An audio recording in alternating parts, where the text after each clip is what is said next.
Bismillahirrahmanirrahim. Assalamualaikum warahmatullahi wabarakatuh. Teman-teman, video ini saya mau ngasih tahu angka yang baik di Shopee. Jadi ini untuk nyari penyakitnya toko teman-teman tuh di mana sih? Makanya cari angka yang baik. Oke, kita langsung mulai.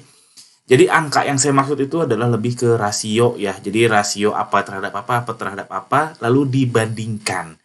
Nah, bagus itu sebenarnya adalah relatif.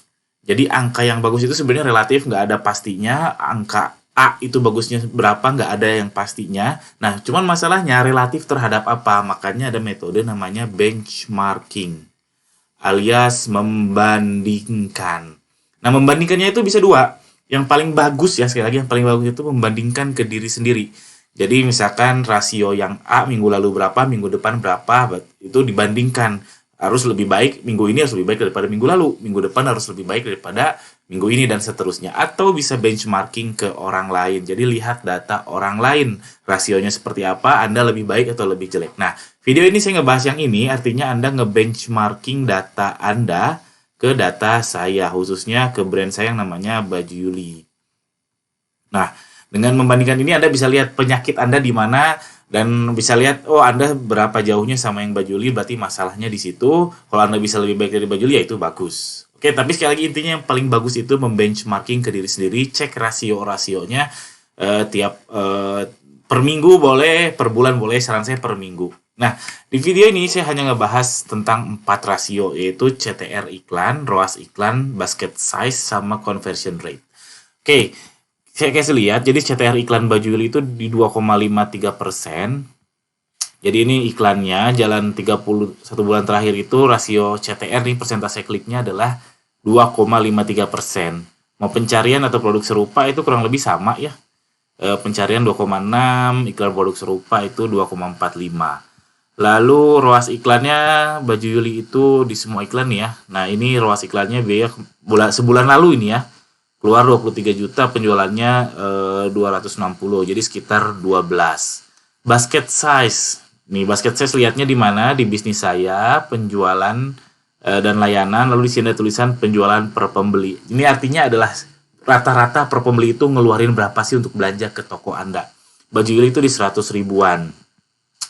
Lalu yang terakhir yaitu conversion rate. Conversion rate ini data yang sakral ya dalam penjualan online. Ini Baju Yuli di Shopee itu 2,65%. Yang artinya nih bisa dilihat di sini datanya, dari kunjungan ke pesanan dibuat itu 2,75%, dari pesanan dibuat sampai siap kirim, bayar atau klik COD itu 96%. Jadi kalau gross dari kunjungan sampai pesanan siap kirim itu 2,65%.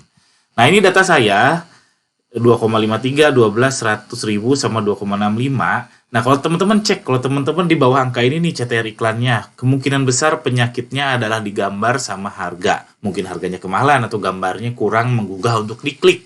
Makanya CTR, click through rate. Jadi kalau gambarnya menggugah diklik, ya orang makin mau ngeklik. Kalau harganya terlalu mahal, orang juga nggak mau ngeklik. Lalu kalau ROAS iklan, nah ini biasanya penyakitnya itu adalah di ulasan toko, umur toko, sama produknya. Jadi memang kalau makin banyak ulasannya, makin tua umur tokonya, itu memang lebih disukai algoritma, wajar ROAS-nya jadi makin tinggi. Lalu yang ketiga adalah produknya. Produknya bagus atau enggak. Nah, makanya banyak yang curhat, gimana ya saya supaya laris di Shopee. Tapi ya produknya jelek, mohon maaf ya. Jadi memang nggak semua produk tuh bisa laku di Shopee. Jadi teman-teman kalau misalkan udah setahun produknya nggak laku, atau 6 bulan deh produknya nggak laku-laku, ya udah cari produk lain, nggak bisa maksa, nggak boleh maksa, oke? Lalu basket size yang Baju Yuli lumayan besar itu di 100 ribu ya. Jadi kalau masalah penyakitnya biasanya di produk, kalau mau ninggiin basket size, mungkin produk Anda yang best sellernya terlalu murah, jadi harus nyari produk yang best seller tapi harganya yang lumayan tinggi. Lalu di conversion rate juga sama di produk, biasanya masalahnya di produk atau di pricing. Jadi, nah ini produk ini saya mention 3 kali, karena memang betul, sekali lagi, kalau produknya memang jelek ya memang nggak akan laku, susah laku. Ini bukan masalah persaingan ya teman-teman. Kalau produknya memang jelek, mau pricing kayak gimana pun ya sudah nggak akan laku. Apalagi ditambah dengan kompetitor dan lain sebagainya. Lalu conversion rate juga di pricing ini penting, karena semakin murah harganya itu memang conversion rate-nya semakin tinggi. Nah teman-teman silahkan cek aja Nah, bikin tabel kayak gini. Nah, obatnya apa? Penyakitnya nih udah tahu nih. Biasanya kayak gini. Nah, obatnya apa ini kalau dibahas bisa satu satu video sendiri. Nah, obatnya teman-teman cari aja penyakitnya apa, obatnya ya terka-terka sendiri aja, analisis sendiri atau cek video saya yang lain obatnya untuk masalah-masalah ini itu apa. Tapi intinya video ini adalah untuk nge-benchmarking data, untuk masalah solusinya apa, itu ya subscribe channel saya ini insya Allah akan dibahas pelan-pelan dan nggak ada solusi instan. Jadi nggak ada solusi langsung besok langsung laris manis, nggak ada ya teman-teman. Ini aliran saya nggak ada solusi seperti itu. Jadi mohon maaf. Oke, sekian aja, mudah-mudahan ada manfaatnya. Jangan lupa subscribe. Jika teman-teman suka, tolong ya subscribe channel ini, atau pertanyaan boleh di kolom komentar di bawah seputar hal ini atau seputar apapun juga boleh. Sekian, assalamualaikum warahmatullahi wabarakatuh.